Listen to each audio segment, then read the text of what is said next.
Salve, rapaziada, como é que vocês estão, meus guri? Hoje o nosso Delivery Man, nosso garoto de entrega, está de volta com as obras que estão indo muito bem. Assim que lança 3, 4 capítulos, eu trago aqui pra vocês, né? Então, sem mais enrolação, vamos dar-lhe. Em um prédio comercial gigantesco, um moleque sobe a escada cansado, falando que tá prestes a desmaiar. Ele teve que subir 28 andares. E tá se perguntando por que ninguém avisou que ele ia ter que subir tudo isso. Ele não ia ter aceitado essa entrega se soubesse. Ele toca a campainha e avisa que a entrega chegou. A mulher com uma cara de brava já atende, dizendo que finalmente, hein? E pergunta o porquê ele demorou tanto, deixando ele meio confuso. Ela puxa a sacola da mão dele e fala que ele demorou demais, então não vai receber nenhum extra. Ele aponta pro elevador falando que ele subiu 28 andares, mas ela tá mais preocupada com a comida ter chegado fria. Enquanto ele se morde de raiva, ela diz que realmente hoje não dá pra depender de nenhum entregador. Ele quer mandar ela tirar essa bunda preguiçosa do sofá e ir buscar então. Porém, obviamente que né, ele não vai falar nada disso.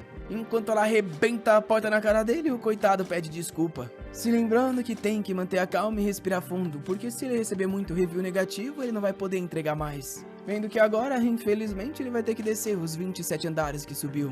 Já na motinho, ele pensa que é culpa dele por ser um pobre ferrado. Algo surpreende ele na cidade e quando ele olha pro lado, vê um portal de dungeon. A história de sempre, alguns anos atrás, portais apareceram que você poderia entrar em outros reinos. Reinos esses que estavam lotados de criaturas. Uma ameaça forte demais para que a humanidade sozinha pudesse vencer. Até que um dia os deuses selecionaram alguns humanos para dar habilidades extraordinárias para eles. Essas pessoas selecionadas seriam aquelas que se aventurariam nas dungeons e seriam chamadas de caçadores pelo resto do mundo. Mas para ele ver naquele portal, vai ter que dar uma volta para outra rua, até porque seria um perigo entrar nisso. De repente ele recebe uma ligação do patrão esculachando, querendo saber o que aconteceu na última entrega. O chefe fala para ele parar de causar problema, já que ele tem muita coisa para resolver. E diz que o pedido que ele atrasou era de uma pessoa importante. Então ele vai ficar uma semana sem receber nenhuma corrida. Ele tenta falar algo, mas já desligou. Ele vê no refil do iFood aquela mulher do 28º jogou a comida na privada porque falou que tava velha e fria. Ele queria ligar pro chefe pra explicar o que tava acontecendo, mas tava sendo ignorado. Agora ferrou pro garoto, ele já tá com o aluguel atrasado essa semana. Encarando o portão, ele só se pergunta por que não pode ser uma das pessoas escolhidas e viver uma vida tranquila de caçador. Exausto, ele só queria voltar pra casa e se acalmar. Até que uma harpa toca no celular dele falando que ele recebeu um pedido de entrega. Aquela janela o surpreende, já que ele nunca tinha visto aquilo. Porém, decide clicar por curiosidade. E em um flash, quando ele abre os olhos, tá numa espécie de céu. Na frente dele, um palácio imperial e um monte de Pegasus voando nos céus. Ele fica assustado, se perguntando aonde ele tá. Por acaso isso é um sonho? Ou será que finalmente ele vai ser escolhido por um ser místico? Nem aconteceu nada direito ainda, ele já tá chorando de emoção, achando que a vida dele como um entregador acabou. Porém, é aí que ele percebe que no celular dele ainda tem entrega pra fazer e tá mostrando até um mapa. Ele fica confuso porque na entrega tá falando pra ele buscar um néctar. Como ele não tem nada melhor pra fazer, decide aceitar.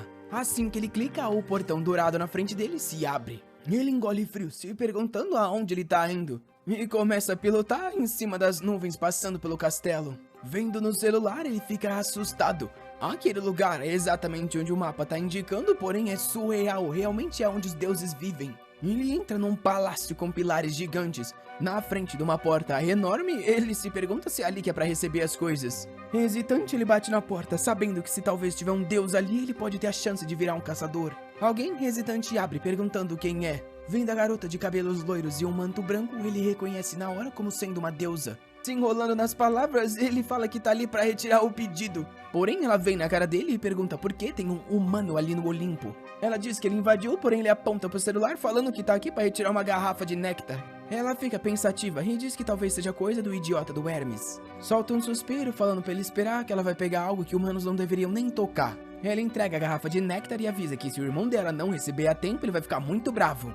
Vem na cara dele e diz que é bom ele não dar nenhum golinho naquilo e ele diz que entendeu. Ela aponta pros olhos e diz que tá de olho nele, com isso bate a porta na cara. Mais uma vez ele tá com raiva, que droga é essa que tá acontecendo? Ele achou que ia escapar da vida de entregador, mas agora virou um entregador que vai ficar sendo esculachado pelos deuses também. Encarando a garrafa, ele diz que parece suco de maçã e pensa em desistir da entrega. Porém, ele pensa que se é irmão dela, também deve ser um deus, né? E já que ele tá ali no Olympus, pelo menos ele vai pedir pra esse outro cara talvez transformar ele num ser mítico. Ele coloca o capacete motivado, dizendo que essa é a última entrega que ele vai fazer. E com isso começa a dirigir no meio da lava. Uma notificação fala que ele tá se aproximando. E depois de uma montanha de magma tem uma casinha. Ele chega na porta exausto porque o lugar tá muito quente e avisa que a entrega chegou. A porta de repente abre. Um coitado tá pingando de suor porque ali tá mais quente que uma sauna. De fundo tem um semblante de um anãozinho batendo numa forja, que se vira bravo e pergunta quem que entrou. Sem graça, o protagonista diz que ele não é um invasor não, ele só tem uma entrega pra fazer. O anãozão se aproxima dele. Com olhos radiantes diz que é o cara que a irmã dele enviou pelo visto.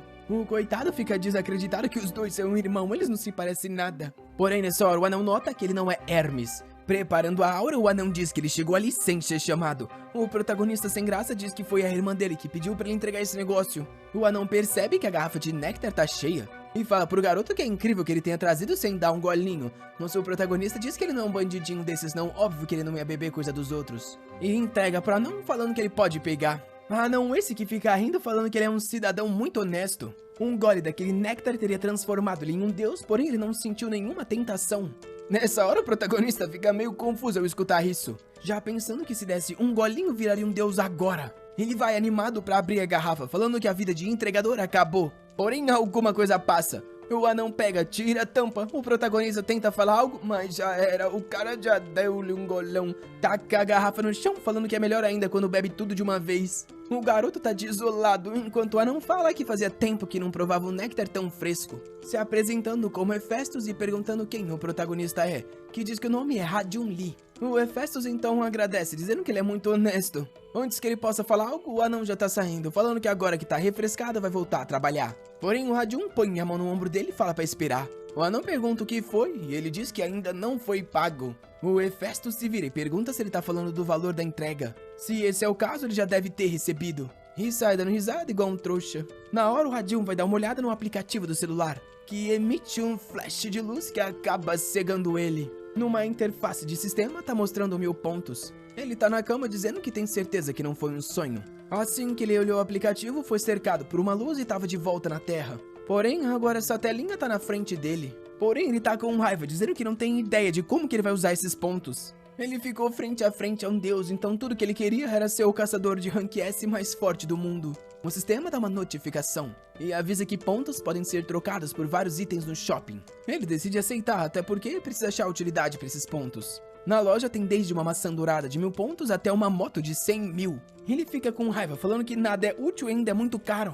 Ele começa a descer a loja procurando alguma coisa que dê pra usar num portão de caçador. Porém, já começa a perceber que é inútil, ele não vai conseguir viver essa vida. Até que algo chama a atenção dele. Lá embaixo tem 10.000 wons, ou cerca de 50 reais por um ponto. Se isso for verdade, só com essa entrega ele ganhou 50.000. Hesitante, ele decide tocar. E assim que aperta, uma nota de 10.000 wons aparece na frente dele e cai no colo. Ele pega na mão e parece bem real. O sistema atualiza e agora ele tem 999. O coitado tá desacreditado, olhando pra nota, olhando pro sistema. Ele aperta de novo e de novo até que começa a chover nota no quarto. Agora o sorriso do safado mudou.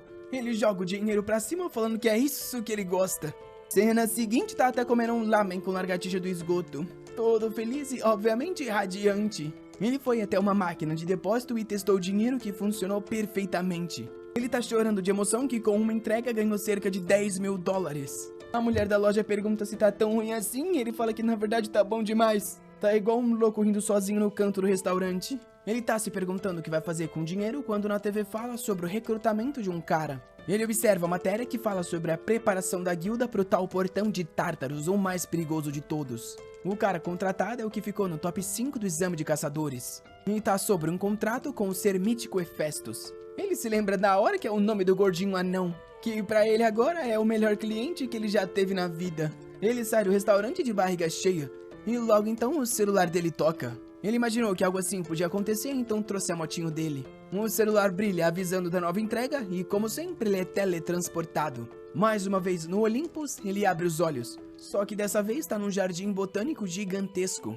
Ele tá se perguntando aonde que ele vai retirar a entrega quando alguém chama pelo nome de Ha-Jun Lee. Uma garota aparece se apresentando como a deusa Deméter. O Ha-Jun cumprimenta e ela diz que ouviu falar dele e do sobrinho dela. Ele pergunta quem é esse tal sobrinho e ela diz que é o Hephaestus. O coitado fica imaginando que alguém tá bagunçando essa família porque ninguém parece com ninguém. Adiante ela diz que pelo visto ele não bebeu nada do néctar e queria saber se poderia confiar nele pra entregar algo. Obviamente ele fala que sim, ele entrega qualquer coisa, até porque, né, vai ser dinheiro fácil.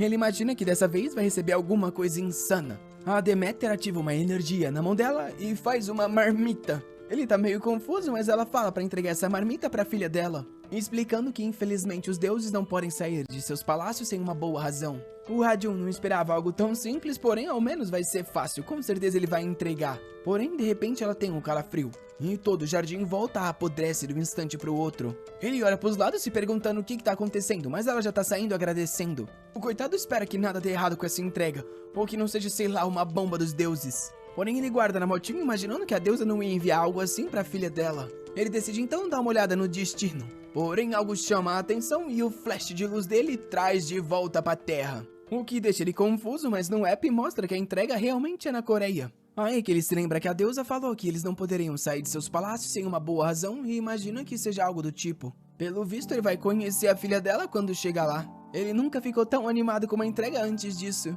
Já curioso pra saber quantos pontos vai receber. Ao chegar no destino, ele tira o capacete dizendo que é brincadeira um negócio desse. A entrega tá falando pra ele entrar na dungeon mais perigosa do mundo. Logo a dungeon de Tartarus, que é conhecido como Cemitério dos Caçadores. Porém ele diz que não deve ser isso não, a filha deve estar logo na frente do portão. Só que no celular diz que o destino foi atualizado e o mapa claramente é da parte de dentro do Tartarus. Ele grita falando que nem ferrando que ele vai entrar no lugar desses, ele vai cancelar essa ordem.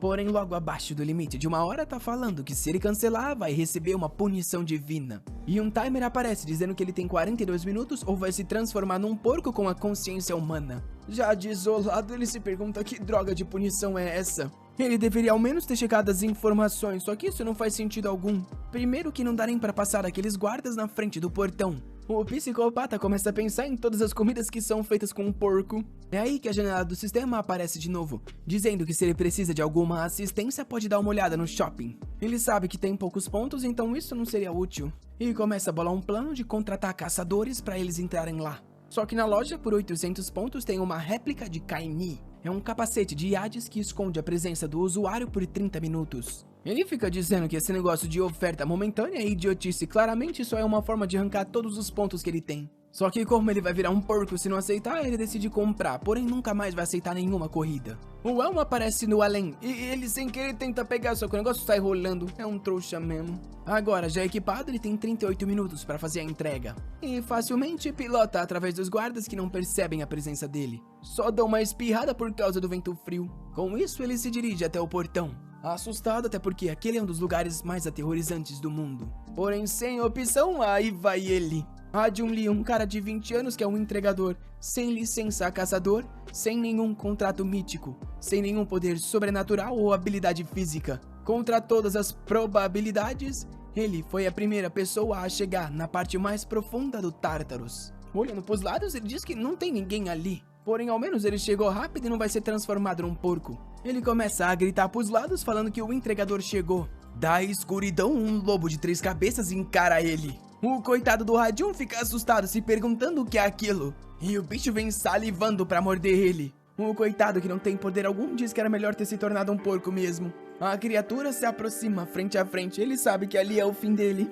Gastou tudo que tinha nessa droga de elmo e agora se entregou no prato pra esse monstro. Mas é aí que ele se lembra que ele tinha 2 usos do chapéu. O monstro pula na direção pra morder quando ele ativa o elmo de novo. Porém agora ele já tá embaixo dos dentes, é tarde demais. Até que alguém diz pro bicho não comer nada sujo. O monstro fica congelado por um instante. E o Ha-Jun abre o olho hesitante vendo que não morreu. Ele olha pra trás e vê uma garotinha. E fica se perguntando por que tem uma criança na parte mais funda do Tartarus. Ela se aproxima toda graciosa e faz carinho falando que esse cachorro não morde. O coitado vê na hora que ela é igualzinha à mãe Deméter. Ele pede licença e diz que tem uma entrega. Quando alguém atrás pergunta onde Perséfone foi, um homem pálido aparece e diz que pelo visto ela foi brincar com os Cerberus. Na hora o cara vê o protagonista e pergunta como o mortal teve coragem de entrar no submundo de Hades. Sem graça, o protagonista tenta se explicar, mas já assustado ao ter escutado que é o rei do submundo. O Hades fala que ele é o primeiro humano a chegar ali há muito tempo desde Orfeus.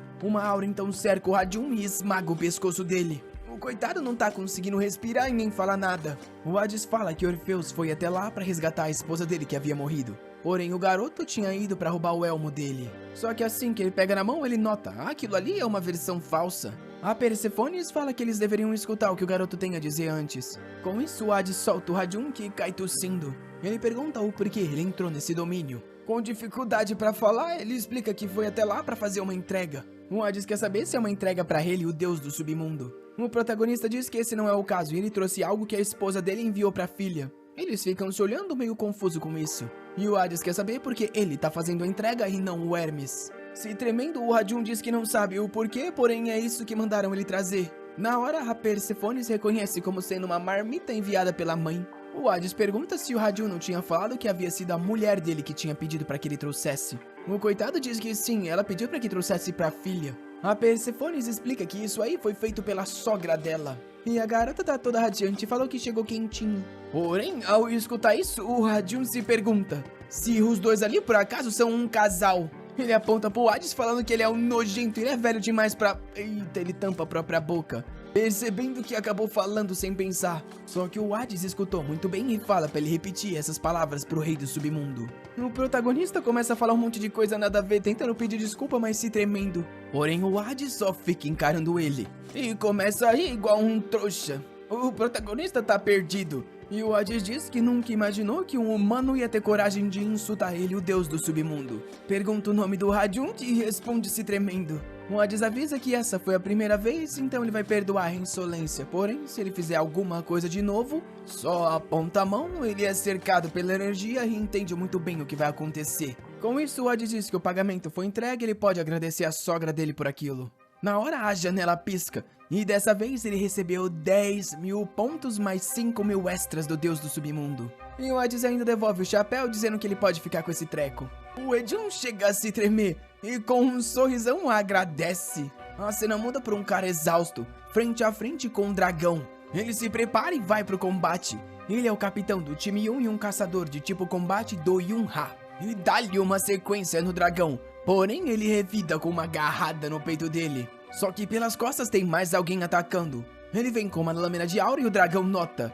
Só que o ataque já passou, e o dragão agoniza pros céus e com isso cai derrotado. O espadachim se aproxima do Doyun e parabeniza ele, dizendo que finalmente eles venceram o primeiro piso do Tartarus. Esse cara é um mestre da guilda Yongwon e também é o rank 3 do mundo. Seu nome é Seongjun Park. Todo mundo lá tá comemorando. E ele fala que é um grande dia, já que a guilda deles agora é a que chegou mais fundo no Tartarus. Porém, realmente tá todo mundo exausto. O Seongjun agradece o Doyun falando que é tudo graças a ele, que fica emocionado dizendo que não é tão bom assim não. Tá todo mundo se abraçando, dizendo que vão continuar juntos pra sempre. O Seongjun fala pra Irene ir com calma do dragão. Ela é a rank 17 do mundo e diz que entendeu. O chefe fala que entendeu que ela deve querer coletar muitas pedras de mana, mas tá tudo bem. Porém, ela sente algo.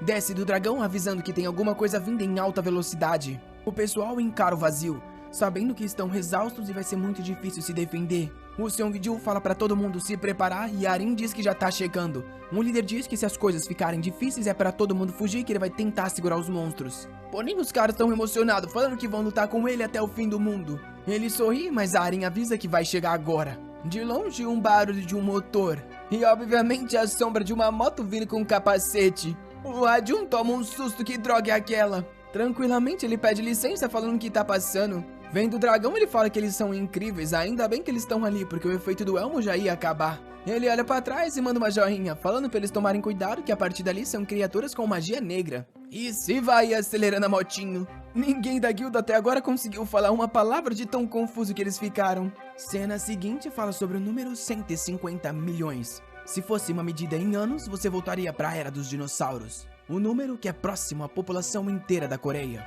Normalmente se recebe 3.000 wons por cada entrega, ou cerca de $3. Ele precisaria fazer 50 mil entregas para chegar nesse total. Porém, essa é a exata quantidade que ele receberia se trocasse os pontos dele agora. O danado tá sorrindo à toa, né, rapaz? Ele ficou encarando esse número o dia inteiro. Claro que ele tava morrendo de medo de virar um porco.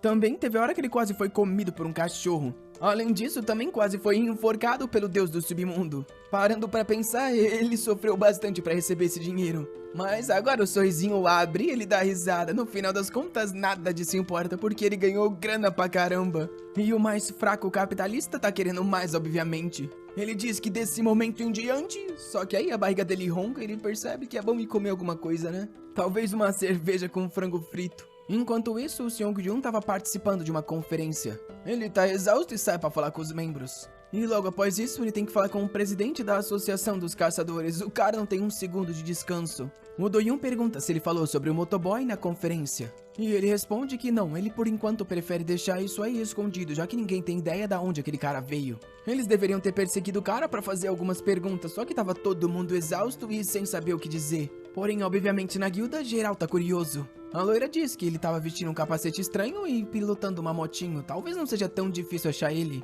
Porém, o Seong-Jun fala pra eles não se preocuparem muito, já que o objetivo deles é vencerem as dungeons e não saber quem é o cara misterioso. Nisso avisa pros dois ali que eles estão precisando fazer novas armas, então eles vão ter que ir na dungeon de mineração.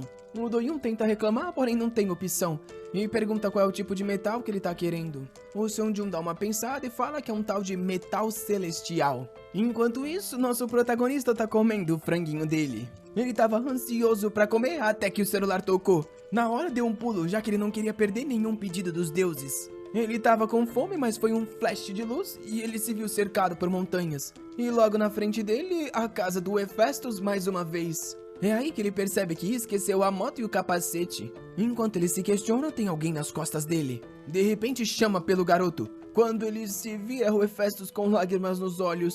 O Hajun pergunta por que ele não tá dentro da casa. Chorando, o Hephaestus diz que foi expulso. O Hejun fica confuso e pergunta que papo é esse. Ele explica que estava bebendo e comendo junto com o irmão dele, Dionísios. Até que alguém apareceu chamando ele de querido e perguntou por que ele estava bebendo de novo. Com isso, os dois foram expulsos e ela disse que era bom eles nem pensarem em voltar. O Dionísios foi embora na hora, só que o anãozinho tá ali abandonado. O Hajun diz que entendeu, mas o que ele quer que entregue? Desolado, o Hephaestus fala que qualquer coisa pra beber ou comer. Desde que ele foi expulso, ele não comeu nada. Ele implorou, porém nem a irmã dele tem néctar e agora só o Hajun pode salvar ele. O Hajun meio que entende, porém não tem ideia do que um deus come ou bebe. Caído no chão, o Hephaestus diz que se ele pudesse ter algum tipo de carne com álcool, seria perfeito. O Hajun vai no celular e fala pra ele esperar um segundo. O flash de luz acontece, enquanto o anão tá morto no chão. Até que ele cheira alguma coisa. O Hejun aparece com as cervejas e frango que ele tinha comprado, dizendo que fica feliz em compartilhar.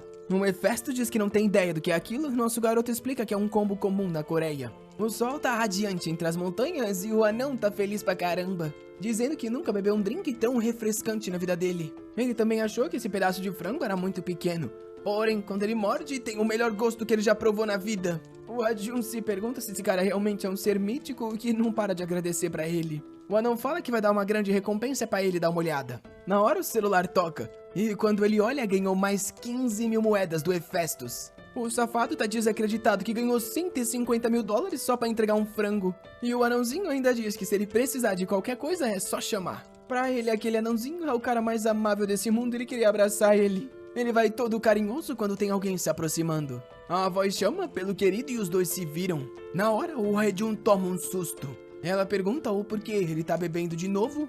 Rapaz, que isso?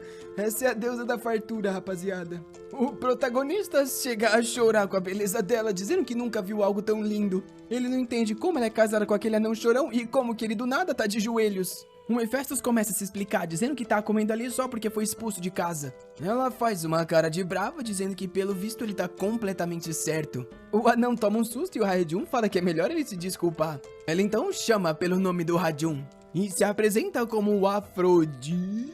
Realmente é a deusa do amor. Ela pede desculpas e o Hajun diz que não tem problema nenhum, ele tá ali só porque foi contratado. E escutando isso, o anão pergunta se ele pode entregar algo. Ele fica sem saber o que responder e a Afrodite fala que é um garoto honesto pelo visto. Agora tá motivado, dizendo que pode contar com ele já que ele é o entregador dos deuses. O anão falou que gostou muito dessa informação, só que na verdade o Radium quer entregar coisa da Afrodite, né? Danado. O anão então fala pra ele buscar alguns materiais que ele precisa pra forja. A localização é bem na cidade dele.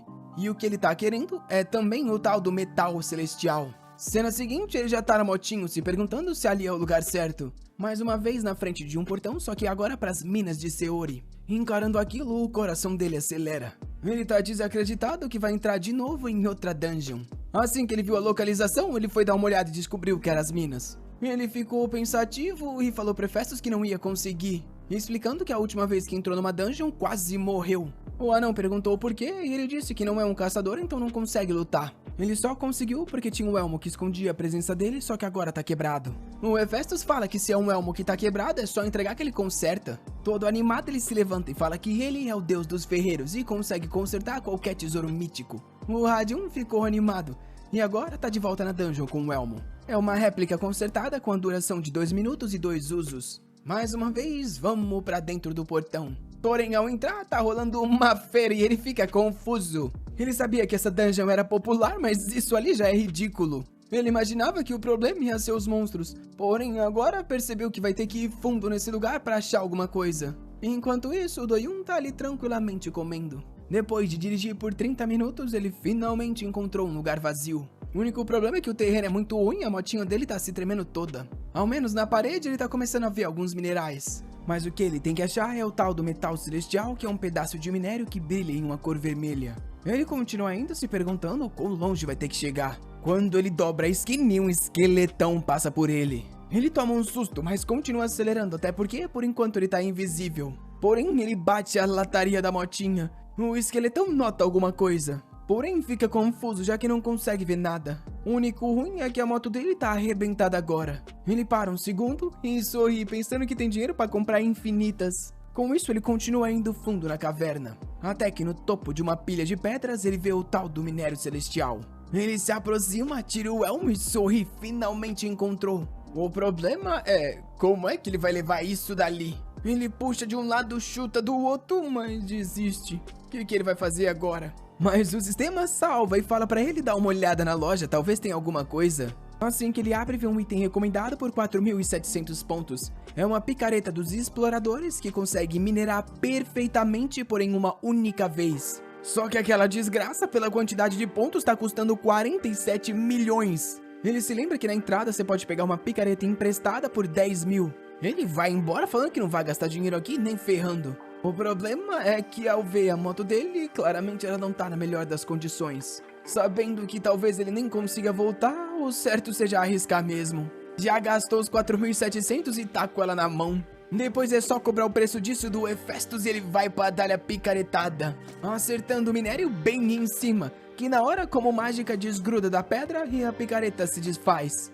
O minério cai rolando a montanha e ele desce igual um trouxa atrás. Ele tenta erguer o negócio do chão, mas é pesado pra caramba. Depois de sofrer, consegue jogar na motinho. Enquanto pensa que seria bem mais fácil se desse pra ir direto pro Olympus dali. Mas é nessa hora que um ogro de pedra aparece nas costas. Ele tá sem o elmo e toma um susto. A criatura solta um rugido que treme a caverna inteira. Em uma outra parte dali, o Doyun tava enfrentando uns esqueletos. Ao escutar esse barulho, ele se perguntou o que era aquilo. Ele sentiu que tinha algo se aproximando da escuridão e se preparou para lutar com o que quer que fosse. Era o Radium acelerando, falando para ele sair da frente. O Dayu reconheceu que era o mesmo cara do Tartarus, porém o protagonista só passou, falando para ele fugir se valorizasse a própria vida. Ele não conseguiu nem falar nada e o cara já tinha ido. Nessa hora ele escutou algo nas costas e ao se virar o ogro tava vindo na direção. Ele saiu correndo desesperado, falando que queria uma carona. A cena muda pro Raju gritando, falando que quase morreu de novo. O Hephaestus diz que ele é muito bom em entregar rápido, mas nosso garoto tá xingando, dizendo que ele deveria ter avisado que era tão perigoso. O anão fica confuso, falando que naquele lugar não tem nada que ponha a vida em risco. Nosso protagonista tenta explicar que a pedra também era gigante. O anão parece confuso, ele diz que vai buscar. Com isso ele traz o bloco vermelho, taca no chão e pede pra ele dar uma olhada nesse negócio massivo que ele pediu. O anão fica assustado e pergunta que desgraça é aquela. Os dois ficam se encarando. O Radium fala pra ele parar de fingir, porque aquilo ali é o tal do metal celestial que ele ficou pedindo. O Hephaestus tenta explicar que não é isso que ele tá querendo dizer, e ergue a pedra falando que nunca ouviu falar de um metal celestial tão grande e tão puro. O Radium fica confuso com o que ele falou, E o anão fala pra ele esperar que vai mostrar um negócio. E volta trazendo uma pedrinha, falando que aquela ali foi a maior que ele já tinha visto antes dessa. Avisa o protagonista que ele é mais incrível do que ele pensava e que realmente merece muito mais do que tá sendo pago. É só ele dar uma olhada. O Radium toma um susto enquanto o anão tá animadão com a pedra dele. Ele ia ser pago 20 mil pontos pela entrega, mas recebeu mais 30 mil extras pelo tamanho da pedra. Ele ficou até zonzo tendo recebido $500 mil. O anão explica que teve que pagar mais porque seria ridículo tirar só um pedaço e falar pra ele levar de volta o resto. O Radium cai no chão e agradece ele do fundo da alma. O anão fala pra ele se levantar, porém o garoto diz que não consegue, as pernas dele querem agradecer. No jornal fala do terremoto que rolou nas minas de Seori. E o Seong-jun pergunta pro Do-yoon se ele realmente tá bem. Ele diz que sim, mas avisa que as minas vão ficar fechadas por um tempo. O Seong-jun pergunta o que aconteceu. E ele fala que tinha um golem gigante lá. E aquele cara que tava no portão de Tártaros de novo apareceu. O mais estranho ainda é que o golem parecia estar perseguindo ele. Ouvindo isso, o Seong-jun começa a pensar em recrutar o protagonista. E o Do-yoon fala que se quiser ele consegue encontrar. Ele lembra a moto do cara e a placa, além de que ele pegou as gravações do lugar. O líder agradece, dizendo que trazer uma pessoa dessas pra guilda seria muito bom. Avisa que tá feliz que o cara não se machucou e diz que agora em diante ele vai lidar com essas coisas. Todo radiante, o Do-yoon agradece e diz que vai seguir ele até o fim do mundo. Até o Seong-jun perguntar se ele conseguiu algum metal celestial. Aí os dois ficam em silêncio. Enquanto o outro vê 75 mil pontos na tela e sorri igual um trouxa. Agora com $500 mil ele finalmente pode começar até a pensar em uma nova casa. O dinheiro que ele tá ganhando é bastante até para um caçador muito bom. O único problema é que ele sabe que tá sobrevivendo na sorte. E começa a se perguntar se talvez tenha alguma coisa útil no shopping. Ele abre a loja procurando por algo. O problema, como sempre, é que é tudo extremamente inútil e caro. A arma mais barata ali custa $1 milhão. Sem contar que é tudo réplica, então provavelmente não vai durar muito tempo. Talvez ele devesse desistir de tentar vencer os bichos, até que algo chama a atenção dele. Uma roupa de corrida nível 1. Aumenta significativamente as habilidades físicas do usuário de acordo com o nível da roupa, só que custa 50 mil. Ele fica com raiva que o sistema não recomenda essas coisas boas pra ele. O único problema é que ele não sabe quão efetiva ela é e 50 mil pontos é bem caro. Ele fica pensativo e decide comprar como um investimento pro trabalho dele. Dessa forma ele vai conseguir fazer mais entregas. Ele compra, rola um flash de luz e a roupa aparece na frente dele. Agora não tem mais volta. Ele ficou com 25 mil pontos, mas o garoto tá equipado. Ao vestir ela, ele acha esquisito que por mais que ela seja um pouquinho desconfortável, ele tem a sensação de que não tá usando nada, além disso ela não parece nem esquentar. Ele decide então ir dar uma testada. Enquanto Do-yoon tá desolado na cidade, ele tava procurando o protagonista, mas mesmo com a placa não conseguiu o endereço dele. Como o cara não fez nada ilegal, também não tem nada sobre ele na polícia. Ele tá gritando sozinho, se perguntando como vai achar esse maldito. Na hora, o protagonista para e avisa ele que o sinal já tá verde. O Do-yoon pede desculpa e sai pro lado falando que pelo visto todo mundo gosta de usar essa mesma moto. Mas é aí que algo chama a atenção. Os arranhões do lado são idênticos à do cara e é a mesma droga de placa. Ele grita pro Radium parar, só que agora ele já acelerou. Ele tenta correr atrás, mas não consegue. Assim que vê um táxi atrás dele, entra e pede pra seguir aquela moto. Porém, o cara chuta ele pra fora, perguntando se ele acha que tá num filme. Com isso, o cara se vai embora e deixa ele abandonado. Porém, ele não desiste, falando que ele vai seguir nessa direção até esse cara da moto parar. Depois de correr bastante, ele cai no chão exausto. A mulher até pergunta se o coitado tá bem e ele diz que tá. Ela diz que reconhece ele de uma das maiores guildas e ele fala que ela deve estar confusa, alguém da guilda nunca estaria acabado no chão. Ele não tem ideia onde o maldito motoboy foi parar, até que rola um grito que chama a atenção de todo mundo. Ele sente um calafrio vindo e decide se aproximar aos poucos. Ele olha pros lados e não vê a moto em lugar nenhum. Porém, os instintos dele dizem que aquele cara tá por trás disso. Os velhinhos falam pra ele ter cuidado porque vem um eco do pico e pode causar uma avalanche. Ele fala pra não se preocupar que ele pertence à grande guilda Yeon e sai correndo. Mais uma vez, andando atrás do protagonista exausto, se perguntando onde ele tá. Até que ele olha pro lado e vê uma pedra, só que ela tá com um buraco no meio. Vendo aquilo, ele fala que é impossível que alguém tenha feito isso. Outros caçadores Rank B conseguiriam quebrar essa pedra, agora criar uma cratera perfeitamente dessa forma é algo que não faz sentido. Ele tem certeza que é algum tipo de magia ou poder divino. Se for o cara da moto, ele tem que trazer ele pra guilda de qualquer jeito. De volta em casa, o safado do Radium tá exausto. desacreditado que abriu aquele buraco na pedra. Sem contar que por alguns minutos ele consegue correr mais rápido do que a moto dele. Agora sim, ele tá feliz, se sentindo seguro pra entrar em qualquer dungeon. O celular toca mais uma vez, só que em vez de ser um som de harpa, foi um som de um instrumento chinês. Ele vê que a localização é em Bucheon. Ele já percebe que não vai pro Olympus e provavelmente vai ser uma dungeon. Ele dá uma pesquisada no celular sobre as dungeons em Bucheon. E obviamente, como ele imaginava, tem uma chamada de Monte Huaguo. É uma entrega sem tempo, então ele vai esperar a roupa dele voltar do tempo de recarga para só então fazer. No que ele não imaginava é que estava sendo perseguido. A loirinha da guilda estava só de olho nele. O Seong-jun já ficou sabendo de tudo que o Dayun falou para ele, que avisou que se eles espalhassem caçadores por toda aquela região, eles com certeza encontrariam. O Seong-jun falou que não era possível porque eles não tinham foto do cara, mas o Dayun falou para ele relaxar e mostrou um desenho perfeito que ele fez de procurado do cara da motinha. O líder perguntou se o negócio do cara parecesse mais forte que ele é verdade. O Dayun tentou explicar sobre a pedra que ele viu furada não é algo que um caçador do topo consiga fazer. Agora eles estão motivados para recrutar o protagonista antes que o Dragão Negro consiga encontrar ele. Por mais que atualmente a Youngwon esteja no topo das guildas da Coreia, a segunda maior guilda, que é o Dragão Negro, vem crescendo muito nos últimos anos. Porém, eles são o tipo de guilda que comete qualquer atividade ilegal para aumentar sua influência. O líder fala que eles não podem perder alguém tão bom assim para uma guilda como essas. Até porque, ultimamente, eles estão ficando mais e mais suspeitos. O Dayun fala que pode confiar nele que ele vai conseguir recrutar esse cara. No dia seguinte, quando o Radion chega na montanha, tá cheio de gente na entrada, só que ele viu que esse lugar não era popular. Assim que ele se aproxima, o cara fala pra ele ficar parado ali. Ele toma um susto, mas na verdade o cara tava falando com um garotinho logo atrás dele. Ele escuta o pessoal conversar que tem algo relacionado com a guilda do Dragão Negro. Ele já tinha ouvido falar que essa era uma das guildas que gostava de ficar monopolizando alguns portões. Porém, ele entra já que isso não é da conta dele. Assim que ele entra na dungeon, ele recebe uma mensagem de que tá próximo da chegada. Ele anda mais um pouquinho e o celular fala que ele tá do ladinho. Ele acha esquisito. É aí que ele olha pro lado e entende que estão querendo que ele suba no topo da montanha. Já se lembrando do golem de pedra, ele fica com medo. Porém, agora ele tá com a roupa dele, então tá confiante que consegue lidar com qualquer criatura. Ele tira o capacete e tá preparado.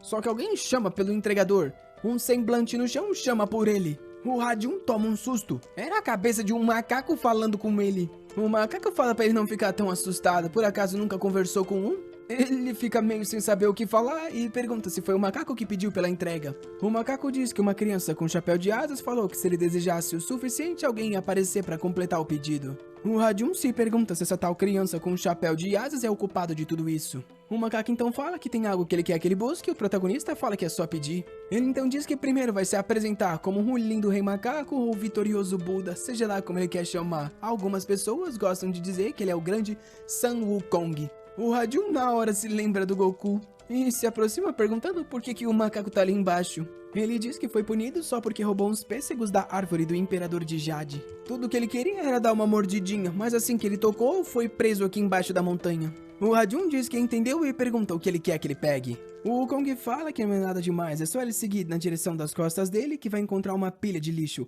Lá tem uma caixa escondida que ele quer que ele busque. O Radion fica pensando sobre isso e vê que tá a 6 milhas de distância. Como não é longe, ele fala que já vai voltar e com isso parte. Porém, o macaquinho solta um sorriso. No meio da floresta, alguns aventureiros se perguntam se aquele ali é o chefe do Monte Huaguo. Sentado no chão tá um golem gigantesco.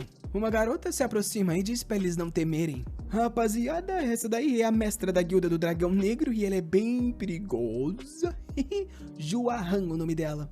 Ela sabe que a guilda Youngwon conseguiu avançar o primeiro piso de Tártaros. Porém, se eles conseguirem derrotar esse chefe de 8 trigramas, eles talvez consigam conquistar o posto como guilda número 1. Ela então ordena que todos ataquem. E o loiro atrás dá ordem para que os tanques marchem em frente. Porém, os caras estão hesitando, dizendo que aquilo não tá nem se movendo, mas tem algo errado. Assim que ele pisa, uma cratera se abre. E a criatura começa a se erguer. O monstro é grande o suficiente para fazer sombra no time inteiro. É um rugido do monstro e tá todo mundo da guilda se tremendo, dizendo que não tem como enfrentar aquele negócio. Porém, o loiro atrás avisa que quem desertar da missão vai ser morto pela guilda. Os aventureiros dizem que é impossível vencer uma criatura dessa com essas armas horríveis. Só que nessa hora um ruivo grita para que todo mundo entre na postura de combate. Se eles não se concentrarem, vão ser esmagados agora. O pessoal concorda e hesitante se aproxima. O loiro pergunta pra ruiva se ela acha que vai dar certo esse plano. Ela parece não se importar muito, dizendo que também não sabe. Ali pela floresta, o Radium tava andando com a motinha dele. Até que começou a rolar um terremoto. E até uns monstros estavam correndo da mesma direção. Vendo a fumaça de longe, ele sabia que coisa boa não era. Porém, como ainda tinha o cooldown da roupa, ele estava confiante e decidiu ir dar uma olhada. Os aventureiros lá estavam sendo arrebentados. Uma pisada em cima e obviamente eles partiam pro além. O pessoal da retaguarda tentava dar suporte, só que aquelas flechas não faziam nada no monstro. Caído, o ruivo percebeu que nada ali estava dando certo. Um mago ao lado da líder falou pra ela fazer alguma coisa, já que ele estava ali para se inscrever e não para lutar. Porém, a Jua fala que se todo mundo ali sair vivo, ia afetar a reputação da guilda dela. O cara fica confuso, mas já tem um soco vindo na cara que pega ele em cheio. E ela avisa que eles só estão ali para ajudar ela a vencer esse lugar. O pessoal que não conseguia escutar nada por causa da batalha continuaram avançando. O ruivo usou uma habilidade de salto para se jogar no golem e acertou uma habilidade em cheio na cabeça. Ele avisou todo mundo que tinha criado uma abertura e é só eles atacarem. E com isso todo mundo começou a cercar o monstro. Depois de muito esforço, ele caiu no chão. O pessoal comemorou, falando que finalmente os ataques começaram a funcionar. Todos eles comemoraram, dizendo que vão conseguir sair vivo de lá. Porém, o golem de repente acordou. Algumas engrenagens dele esquentaram e ele voltou a se reerguer. A Juahan parecia animada que estava entrando na fase 2. Ele agora parecia estar maior e mais forte. Pelas costas, o Radium observava tudo, se perguntando cadê o like nesse vídeo, molecada. Cês se lembra que capítulo passado terminou quando o Radium tava lá dentro da dungeon, onde o macaco tinha pedido pra ele buscar um monte de lixo. Assim que ele chegou, ele deixou um like no vídeo. Porém, do lado de fora tava o Do Yun-ha falando que ontem ele tava na cidade de Suwon e hoje ele tá indo pra Bucheon. O coitado tá exausto de tanto ter que procurar o Radium. Nesse ritmo, ele vai passar por toda a província. Ao chegar na frente da entrada da montanha de Seongju, não tem ninguém e ele acha confuso. Um gordinho de óculos aparece chamando por ele. O Do-yun pergunta da onde esse gordinho foi, que manda ele tomar cuidado com o que fala, mandando ele falar logo quem é. O Do-yun responde com o nome dele e pergunta o que o cara vai fazer, já tendo certeza que aquele cara não é de uma associação, provavelmente deve ser dos Dragões Negros.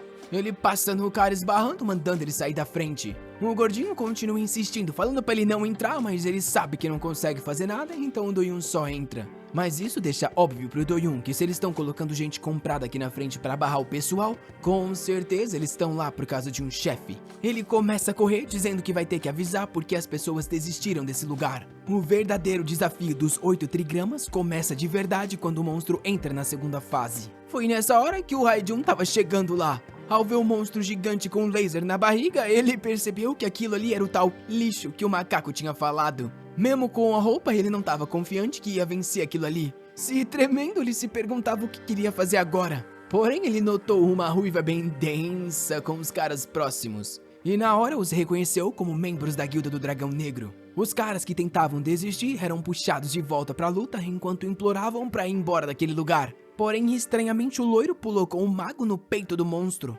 Aquilo deixou o Raijun confuso, se perguntando qual que era o plano desse cara. Porém, o cara do Dragão Negro começou a jogar o aventureiro pra dentro do núcleo em chamas. Ele implorou, avisando que ia morrer nesse ritmo. Porém, o cara respondeu que a culpa era dele por ter desistido da missão. E com isso, largou o cara. Porém, o Raijun deu-lhe uma na cara do nada, falando que ele era um bastardo. A chefa da Dragão Negro estava linda e confusa, se perguntando quem era aquele cara. Como é que alguém acaba com um aventureiro de rank B com um soco? Nosso garoto salvou o aventureiro igual o príncipe, pegou até no colinho. E nos braços o cara falou que agradecia por ter sido salvo, mas falou que era arriscado continuar ali. O Raijun deu uma olhadinha pro lado. Ele estava entre o chefe e toda a guilda do Dragão Negro. Olhando pro monstro, Raijun sabe que ele poderia só ter pegado a tal caixa e fugir de lá, e aproveitar que as pessoas estavam distraindo esse chefe. Porém, ele não conseguiu fazer isso, e diz pro cara não se preocupar, é só que ele não consegue ver alguém morrendo de uma forma injusta. A líder do Dragão Negro pergunta por que tá todo mundo parado,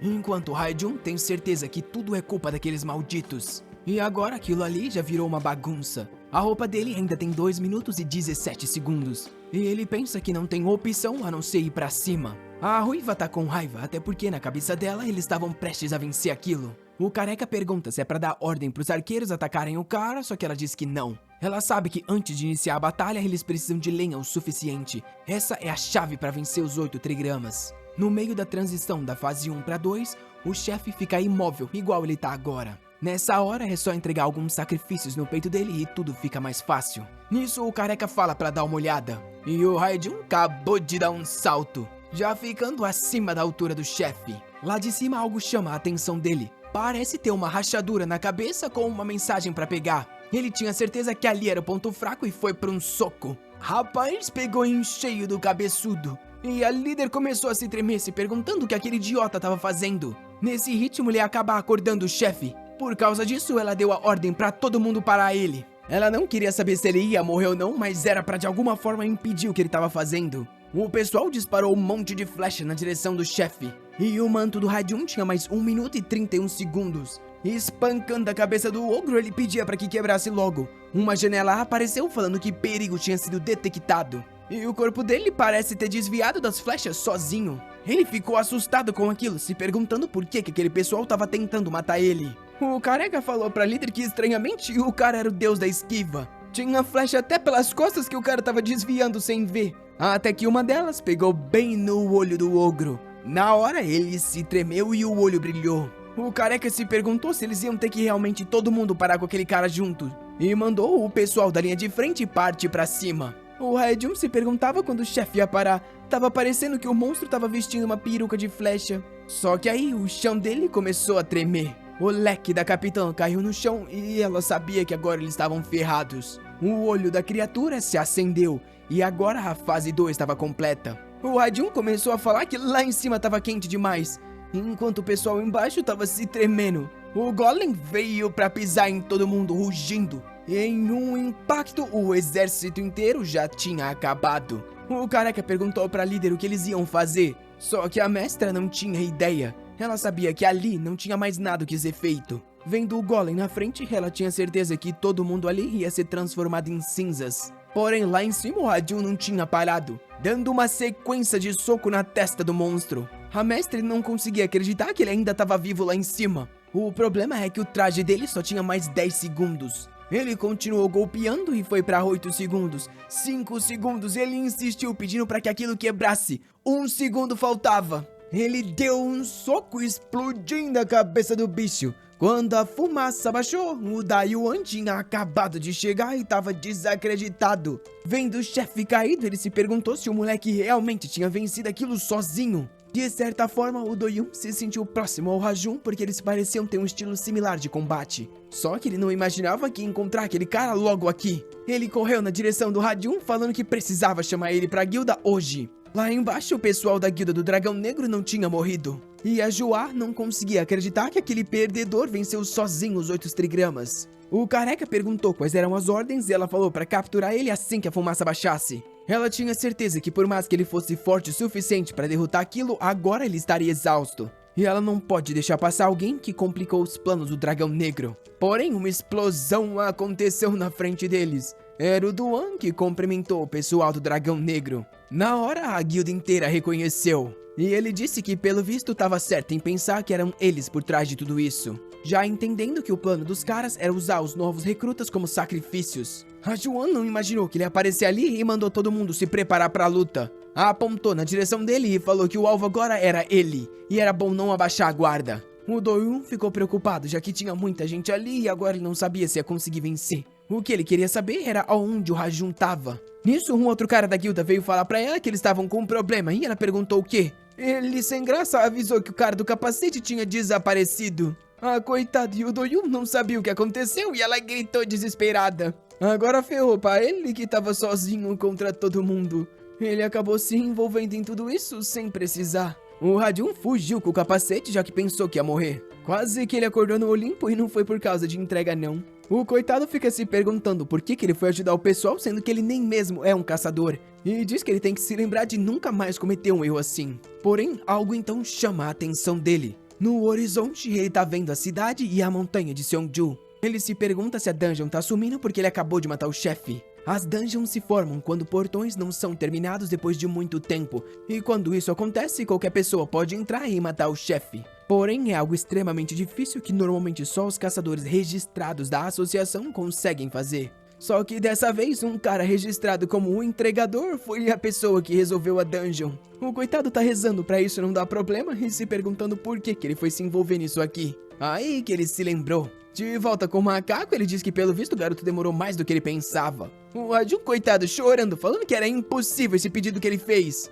O macaco fala pra ele parar de enrolar e explicar logo o que aconteceu. O Radium xinga ele, falando que ele tinha dito que era só um pedaço de lata. Porém, quando ele chegou lá, era um ogro gigantesco que tremia o solo com cada passo. Sem contar que ainda tinha um laser que quase queimou ele vivo. O Wukong diz que isso é impossível e pergunta se o 8 trigramas tinha enlouquecido, avisando que é um bicho tranquilo que não faz nenhum movimento até alguém bater nele. Aí o protagonista percebe que se não fosse dragão negro, tudo teria sido muito fácil. Agora tá motivado a limpar o chão com a cabeça deles. Como é que aqueles malditos têm coragem de atrapalhar as entregas dele? O macaco então fala que já percebeu que pelo que ele falou, ele não deve ter conseguido a caixa. Porém, o Radium diz que conseguiu sim. O Wukong pergunta como ele fez isso e o Radium fala que explodiu a cabeça do monstro. E traz a caixa pro Wukong, perguntando que negócio é aquele. O macaco dá uma risadinha e começa a enlouquecer falando que ele é incrível. Por mais que ele tenha acabado com aquela criatura nos céus, o monstro que estava aqui na Terra ainda poderia destruir qualquer humano. Pergunta qual é o nome do protagonista, que responde. O macaco então estica a mão, falando que ele conheceu o Radium Lee hoje. Na hora, algo sai de dentro da caixa. Uma explosão acontece, parede destruída, o coitado no chão.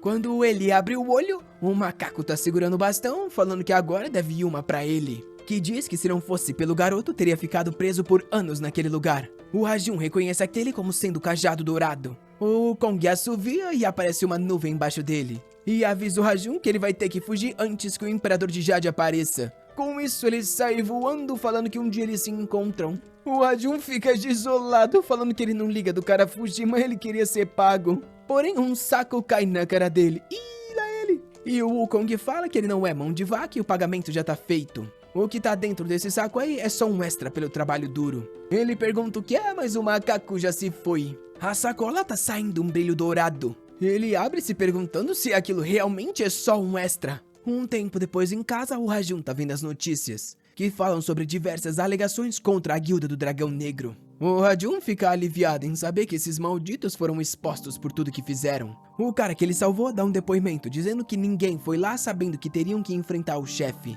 A repórter pergunta sobre o tal indivíduo que usava um capacete e salvou todo mundo. Sorrindo, ele fala que o cara apareceu logo quando ele estava prestes a ser incinerado. E sozinho ele venceu os 8 trigramas, tendo certeza que eles não sairiam vivos se não fosse o garoto. O Radium sorri, pensando que no final das contas o esforço dele não foi desperdiçado. Ele achou que tinha feito uma loucura quando o corpo se jogou pra frente do nada. Mas deu tudo certo e a identidade dele não foi exposta. Só que o mais importante é que ele foi pago. E agora tá com 95.300 pontos. Foram 70 mil só por essa entrega. Porém, o ganancioso tem a sensação que merecia ainda mais por causa daquele chefe. Só que pra ele tá tudo bem, até porque se ele trocar isso são 700 mil dólares por uma entrega. Dá pra comprar um apartamentozão. E ele também recebeu o presente que nunca imaginou que ia ganhar. Um pedaço de cabelo do grande Wukong. Se você colocar na sua palma e assoprar, dá pra invocar um clone do próprio rei Wukong. O Radium fica animado olhando pra aquilo, até porque vai ser de grande ajuda. Ultimamente, ele vem passado por poucas e boas. Toda hora, criaturas inesperadas estão aparecendo. Mesmo que seja só um clone, ainda é o grande Wukong. Olha essa cara de doente que ele faz imitando macaco. Pra ele, isso é basicamente uma vida extra. E nesse momento, ele recebe mais um pedido de entrega. Coloca o casaquinho, coloca o capacete e tá pronto pra mais uma entrega. Enquanto isso, num hospital, um cara tá correndo pelo corredor. É o chefe da guilda que entra chamando pelo Do-Yun. Que rapaz, pelo visto, apanhou da guilda, o garoto tá acabado. O Do-Yun pergunta o que o chefe tá fazendo ali, era pra ele estar em Busan hoje. O chefe fala que já resolveu e não conseguia ficar sem vir aqui. Até porque, de certa forma, é culpa dele que o Do-Yun tá ali. O garoto responde que não é culpa do chefe não. Ele que julgou errada a situação e acabou se envolvendo quando não deveria. Ele tinha que ter sido mais cauteloso com aqueles malditos do Dragão Negro. O Seong-Jun tá com raiva que aqueles malditos tiveram coragem de atacar alguém da guilda dele. O certo era ter mandado a Aren junto com o Do-Yun. Porém, ele garante que da próxima vez, ele que vai acabar com aqueles caras. E então pergunta pro Do-yoon se ele tá se sentindo bem. Ele revela que os doutores falaram pra ele que as coisas não parecem estar muito boa. O Seung-joon toma um susto e pergunta se os dias dele como caçador estão acabados. Mas o safado tava só brincando e diz que o trouxa caiu. O braço dele deu só uma quebradinha, mas logo ele tá 100%. E começa a ir na cara do chefe perguntando se ele acreditou que ele ia aposentar só por causa disso. O Seung-joon agarra a bochecha dele falando que hoje é um bom dia pro moleque se aposentar. Porém, ele responde que vai seguir o líder até o fim dos tempos. Um tempo depois, o líder pergunta se é verdade esse negócio de que o garoto venceu os 8 trigramas sozinho. O Do-yoon fala que viu com os próprios olhos ele estourando a cabeça do monstro no soco. Pra ele, que é um artista marcial, ver o cara vencendo sem arma alguma foi inspirador. O Do-yoon então pergunta se a equipe que foi enviada pra encontrar o garoto já obteve sucesso. Só que o Seo-joon fala que, infelizmente, ninguém encontrou nada. Vendo algumas câmeras, eles observaram que ele entrou dentro de um beco. Porém, depois disso, ele desapareceu de um segundo pro outro. Nos céus, o Ha-jun tá espirrando, pensando que ali é gelado demais. Um tempo depois, tá na casa do Hephaestus, onde é quente demais. Ele abre a porta cumprimentando o amigo, que não parece dar atenção de tão focado que tá. Ele se senta pensando que, por enquanto, a melhor escolha é esperar o cara terminar o trabalho. Só que agora, numa sala quentinha, ele tá ficando um pouco sonolento.